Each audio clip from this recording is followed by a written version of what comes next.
바쁜 우리가 일상을 살아가다 보면요. 하나님을 잊고 살다가 아차 싶은 생각이 들기도 합니다. 또 하나님을 생각해야지 하면서도 막상 어떤 일을 하다 보면요. 하나님을 뒷전으로 우리가 미루기도 합니다.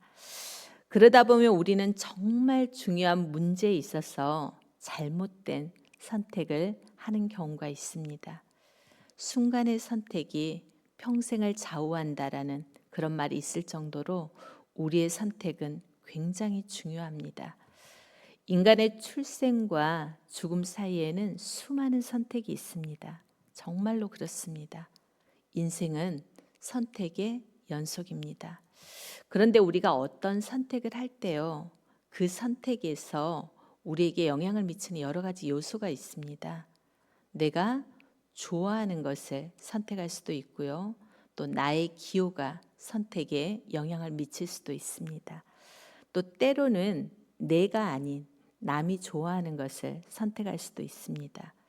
우리가 마트에서 과자를 사다 보면요. 우리가 먹고 싶은 과자를 사는 것이 아니라 이 과자를 집으면서 아이들이 생각나기도 합니다. 애들이 좋아하겠지 하면서 아이들이 좋아하는 과자를 선택합니다. 그런데요, 영적인 문제에 있어서도 선택은 굉장히 중요합니다. 죄 앞에서 우리가 어떤 선택을 하느냐, 영적인 유혹과 도전 앞에서 나는 어떤 선택을 할 것인가, 이 문제는 굉장히 중요한 문제입니다. 세상 사람들은 대수롭게 생각하지 않을 수도 있습니다.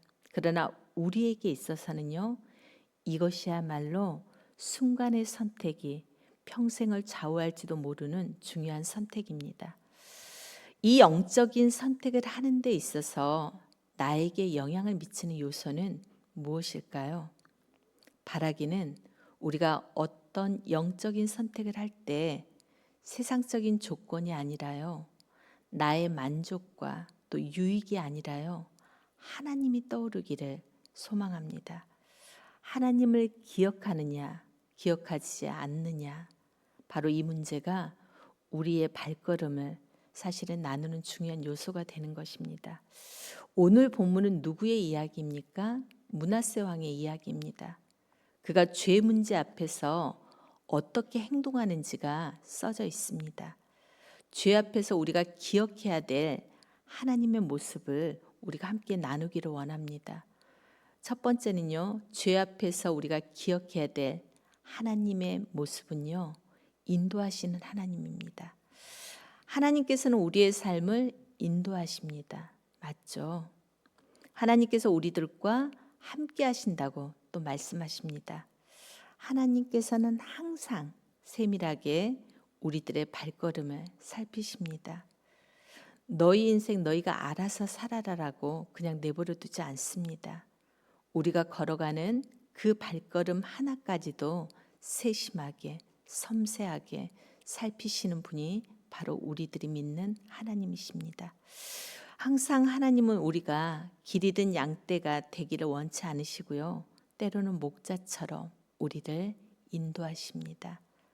죄의 문제 앞에서 우리가 기억해야 될 하나님은 바로 이 하나님이십니다. 인도하시는 하나님이십니다. 지금까지 하나님께서 우리의 삶을 어떻게 인도해 오셨는지 살펴봐야 합니다. 우리가 죄의 길을 걸어가려 할 때요, 누구보다 깜짝 놀라시는 분이 바로 하나님이십니다. 우리는 하나님을 따라 하나님과 같은 방향으로 나아가야 합니다. 죄의 길을 선택하면 하나님 마음이 많이 속상하십니다. 우리는 하나님과 나란히 평행선을 그리며 나아가야 합니다. 이 길이 1도만 틀어져도요, 시간이 지나면 지날수록 그 1도의 차이가 굉장히 큰 차이가 나게 됩니다.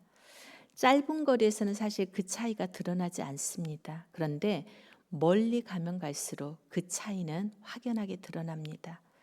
죄의 문제 앞에서 우리가 하나님을 잊어버리면요, 또 죄 앞에서 하나님께서 우리 삶을 어떻게 인도해 오셨는지를 발견하지 못한다면요, 우리는 오늘 본문에 나온 므낫세의 길을 걸을 수밖에 없습니다.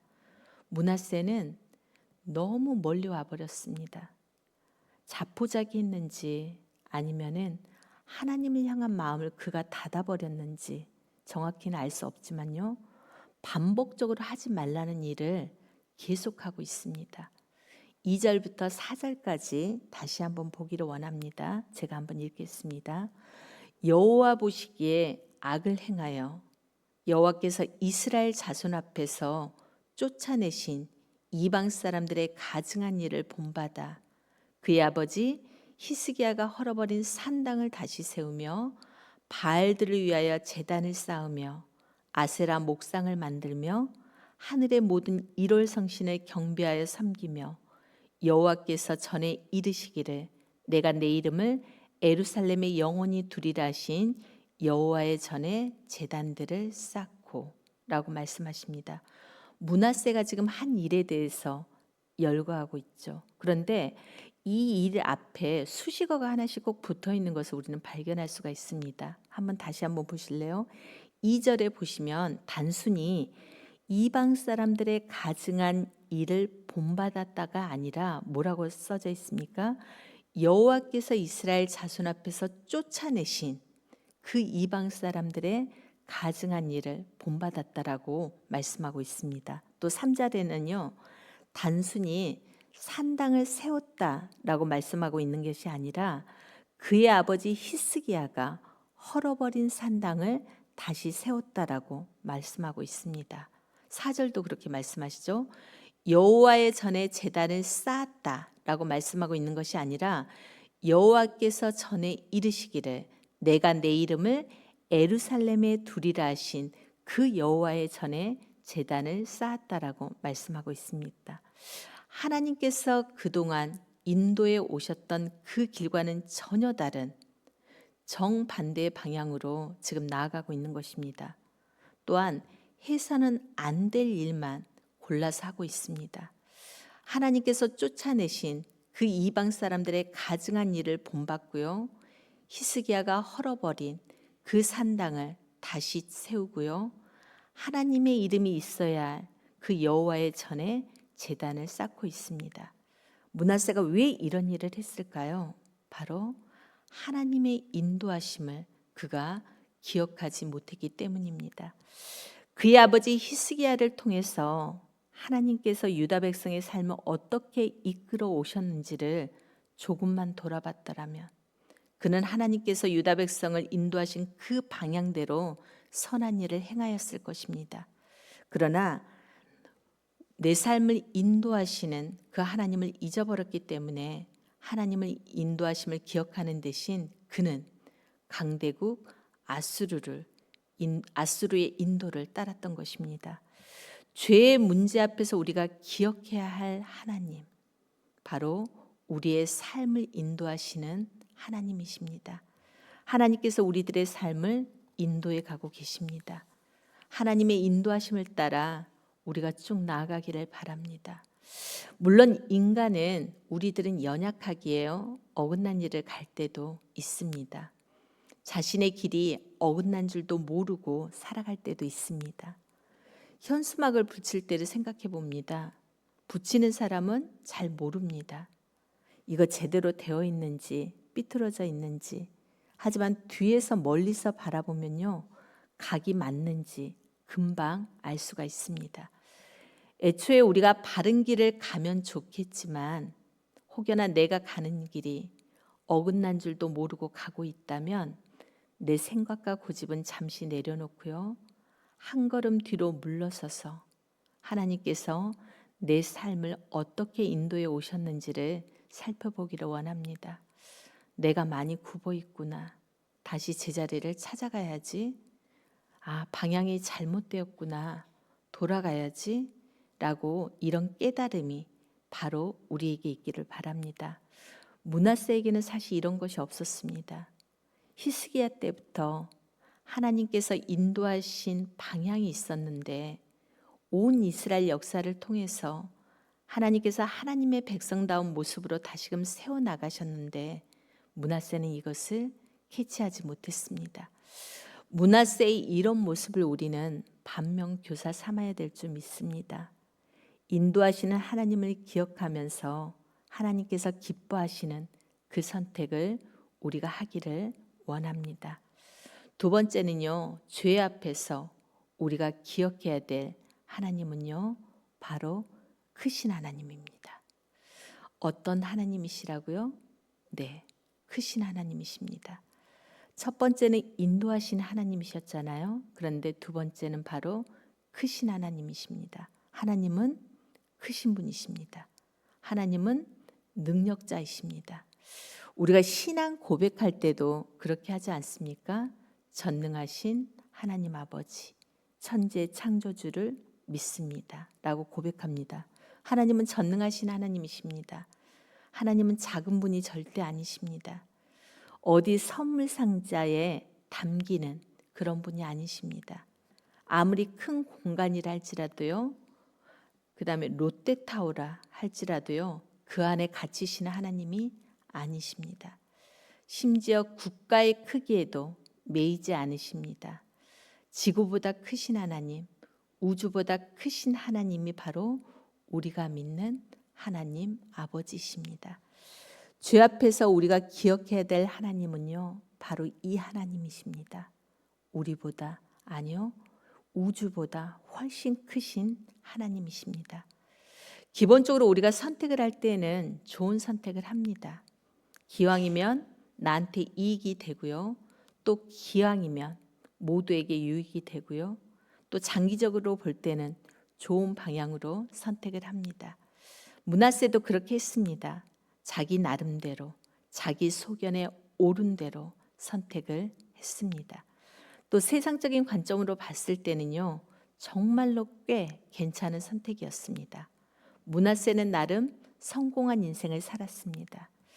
히스기야랑 공동으로 통치한 기간이 포함되어 있기는 하지만요, 유례가 없을 정도로 굉장히 장기 집권을 했던 왕이 바로 므낫세 왕이었습니다. 그 비결이 어디에 있었습니까? 당시 아수르가 고대 근동 집안의 패권을 잡고 있었잖아요. 그래서 아수르라는 국가하고 친하게 지내면서 국가의 안정을 그는 꾀하였던 것입니다. 그런데 므낫세가 걸어갔던 이 길이 결국은 히스기야가 걸어갔던 그 길과는 정반대의 길이었습니다. 하나님의 인정을 받지 못하는 그러한 길이었습니다. 므낫세는 하나님의 음성을 무시했습니다. 10절을 다시 한번 보기를 원합니다. 여호와께서 므낫세와 그의 백성에게 이르셨으나 그들이 듣지 아니하므로, 하나님의 말씀을, 하나님의 음성을 듣지 않았습니다. 므낫세는 오히려 하나님의 음성을 들을 생각이 없었던 것 같습니다. 므낫세는 사실 유다 역사상 가장 사악한 왕으로 평가받습니다. 사실상 유다를 멸망시킨 장본인입니다. 가장 극악한 왕이 가장 오랜 기간 통치하면서요, 선조들의 그 선한 것들을 파괴하고 백성들을 앞장서서 미혹했습니다. 심지어 백성들까지 그 일에 함께해서 하나님이 주신 약속의 땅과 성전마저 더럽히는 모습을 오늘 본문에서는 볼 수가 있습니다. 므낫세가 왜 이런 선택을 했을까요? 그는 하나님을 잘 몰라서 그랬습니다.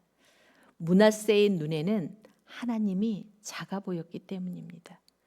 므낫세가 보기에는 하나님보다 뭐가 더 커 보였습니까? 아수르가 더 커 보였습니다. 자기 눈에 커 보이고 자기 눈에 좋아 보이는 그 아수르를 므낫세는 선택했던 것입니다. 한번 마음속으로 대답해 보시기 바랍니다. 질문하겠습니다. 11월에 우리가 수능을 치르는데요, 고3들이요, 하나님과 수능 중에서 무엇이 더 클까요? 아이들 눈에는요. 크신 하나님께서 우리 수험생들을 선한 길로 인도하실 줄 믿습니다.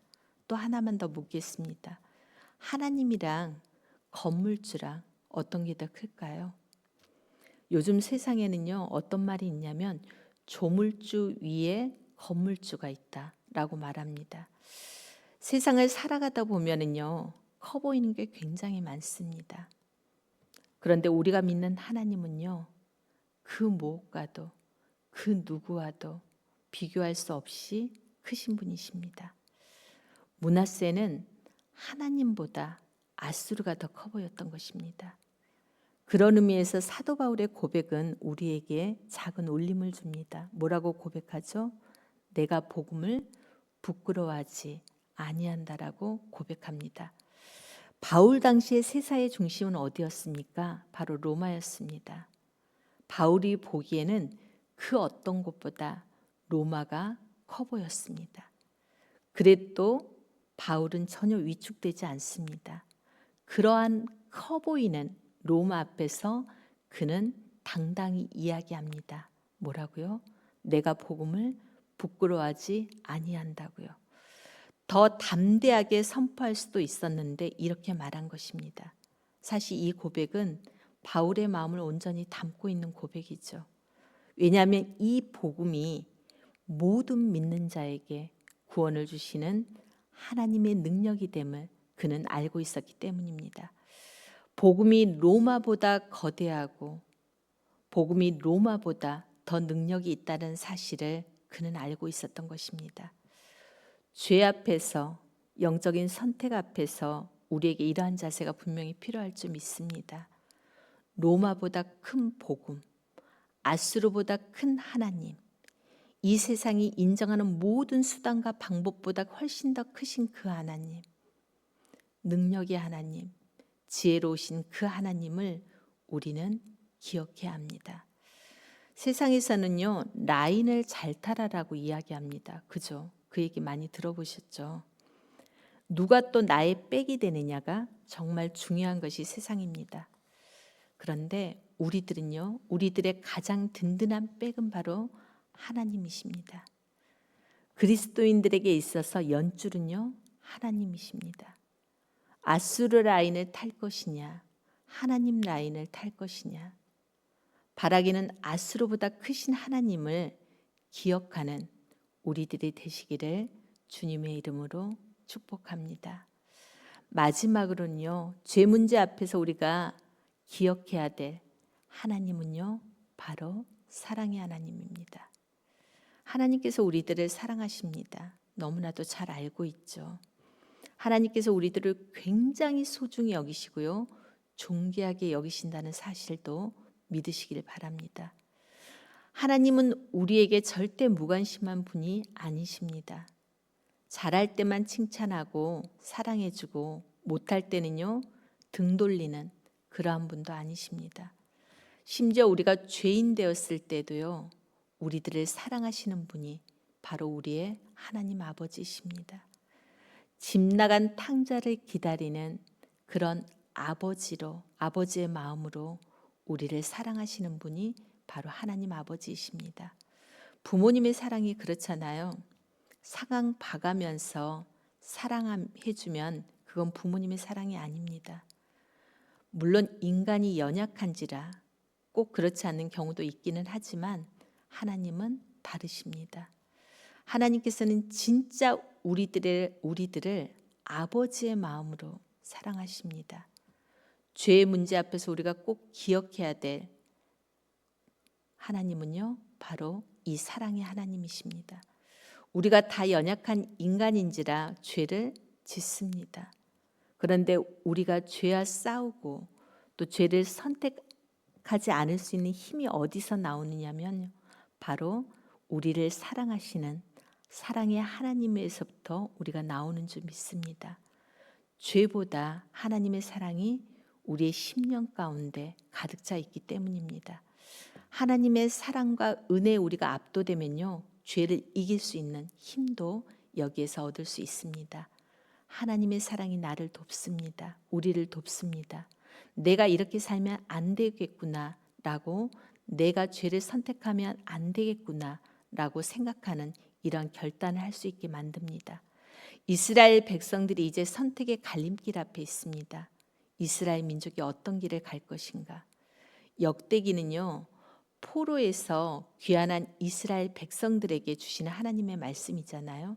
이스라엘 백성들이 하나님 앞에서 죄를 범해서 바벨론 포로로 끌려갔다가 다시 하나님 앞으로 회개하고 돌아와서 하는 부분을 갖다가 적은 게 바로 역대기서입니다. 그런데 이렇게 포로로 끌려갔다가 돌아온 이스라엘 백성들에게 하나님께서 므낫세의 이야기를 지금 들려주고 계시는 것입니다. 12절과 13절을 다시 한번 보기를 원합니다. 그가 환난을 당하여 그의 하나님 여호와께 간구하고 그의 조상들의 하나님 앞에 크게 겸손하여 기도하였으므로 하나님이 그의 기도를 받으시며 그의 간구를 들으시사 그가 예루살렘에 돌아와서 다시 왕위에 앉게 하심에 므낫세가 그제서야 여호와께서 하나님이신 줄을 알았더라라고 말씀하십니다. 므낫세가 죄로 인해서 바벨론 포로로 끌려갔습니다. 그리고 그가 회개했을 때 하나님께서 다시금 그를 회복시켜 주신 이야기를 하고 있습니다. 오늘 본문 10절에서 방금 읽었던 13절까지는요. 열왕기에는 나오지 않는 내용입니다. 어디에서만 나오냐면 바로 이 부분에서만 나옵니다. 우리가 읽었던 오늘 역대기에서만 나옵니다. 열왕기에도 똑같이 므낫세에 대한 내용이 나오거든요. 그런데 거기에는 이 회개의 장면이 없습니다. 그런데 역대기에서는 지금 기록하고 있는 것입니다. 하나님께서는 왜 이렇게 역대기에서만 이 본문을 이 내용을 기록하고 있을까요? 이 므낫세 이야기를 통하여서 이스라엘 백성들로 하여금 누구의 모습을요? 자신들의 모습을 되돌아보기를 원하시는 것이죠. 바로 이 메시지를 하나님께서 주고 계신 것입니다. 너희들이 우상을 섬기고 이방 나라를 의지해서 바벨론 포로로 끌려갔다가 돌아왔는데 이제 너희는 어떠한 선택을 할 것인지 이스라엘 백성들이 이 메시지를 통해서 사랑의 하나님을 바라보게 만드시는 것입니다. 비록 죄악 가운데 있을 때에도 하나님께서는 그들을 기억하셨습니다. 그리고 다시 회복시키셨습니다. 그랬던 것처럼 이스라엘 백성들이 이제 하나님의 말씀을 따라서 살아간다면 너희들에게 다시금 회복을 약속하시겠다는 그 사랑의 하나님을 발견하게 되는 것입니다. 우리들도 마찬가지입니다. 사랑의 하나님을 우리도 기억해야 합니다. 우리를 포기하지 않으신 하나님, 우리를 소중히 여기신 하나님, 죄악 가운데 있을 때에도 우리를 기억하시고 다시금 존귀한 자로 불러주시는 하나님, 우리를 사랑하셔서 우리를 위하여 자기 자신을 버리신 그 하나님, 끝까지 우리를 붙잡아 주시는 그 하나님, 죄 문제 앞에서 또 영적인 선택 앞에서 우리가 이 하나님을 기억하기를 원합니다. 말씀을 정리하겠습니다. 오늘의 말씀은 하나님을 기억하라입니다. 특별히 죄 문제 앞에서 우리가 어떻게 해야 하는가? 바로 하나님을 기억하는 것입니다. 하나님이 어떤 분이신지 기억할 때 우리는 하나님께서 기뻐하시는 그 길을 갈 수가 있을 것입니다. 두 번째는요, 크신 하나님이었죠. 하나님은 크신 분이십니다. 하나님은 이상 어떤 것과도 비교할 수 없는 크신 분이십니다. 이 어떤 세상적인 유익보다도 크신 분이 바로 하나님이십니다. 아수르보다 로마보다 더 크신 분이 하나님이십니다. 하나님 라인에 줄을 서는 우리들이 되기를 원합니다. 마지막은요, 사랑의 하나님이었습니다. 우리 삶의 토대를 이루는 것이 바로 이 말씀이라는 생각이 듭니다.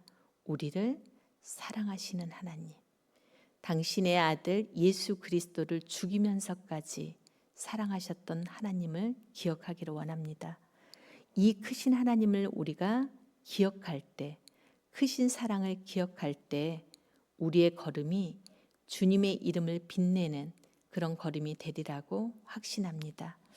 늘 죄와 싸우는 것이 우리들이지 않습니까? 우리가 세상을 살아가는 동안 우리는 영적 전쟁에서 벗어날 수 없습니다. 그런데 그럴 때마다 죄의 유혹이 찾아오는 그 순간순간마다 내 앞에 주어지는 어떤 도전 앞에서 우리가 이 하나님의 사랑을 기억하기를 원합니다. 우리 모두가 주님의 거룩한 자녀로서 이 땅에 살아가는 동안 하나님이 나를 얼마만큼 사랑하는지를 기억하시면서 죄로부터 승리하는 하나님의 자녀들이 모두 되시기를 주님의 이름으로 축원드립니다. 우리 함께 기도하기를 원합니다. 이런 기도를 드렸으면 좋겠습니다. 오늘 말씀처럼요. 우리의 삶 속에서 하나님의 인도하심과 크신 능력을 잊지 않게 하시고요. 죄의 유혹 앞에서도 하나님을 기억하며 우리가 의의 길을 걸어가기에 도와주시도록 기도했으면 좋겠고요. 두 번째는 아버지의 사랑을 깊이 깨닫고 그 사랑으로 우리가 세상을 섬기며 주님의 이름을 드러내는 빛과 소금의 역할을 감당하는 빛의 자녀들이 될 수 있도록 기도했으면 좋겠고요. 오늘은 특별히 온 세대 연합 예배로 드리는 주일입니다. 하나님, 온 세대들이 주님 앞에 예배 드릴진데 예배 가운데 성령님 친히 임재하여 주시고 또 말씀을 통해서 우리들이 깨닫게 하시고 깨닫는 데만 끝나는 것이 아니고 그 말씀이 우리의 삶 가운데서 누림으로 작용할 수 있는 그 말씀이 선포될 때 우리 마음밭에 그 말씀이 심겨질 수 있도록 그 부분을 위해서도 함께 기도해 주시기를 원합니다. 그리고 다음 세대들을 위해서도 기도해 주시기를 원합니다. 다음 세대들이 살아야지만 하나님 이 땅에 또 하나님 우리 교회 가운데 소망이 있습니다. 하나님께서 다음 세대들을 긍휼히 여겨 주시고 다음 세대를 붙들어 달라고 함께 기도하는 시간 되기를 원합니다. 우리 네 가지 기도 제목을 붙들고 주님 앞에 나아가는 시간 되기를 원합니다. 기도하시겠습니다.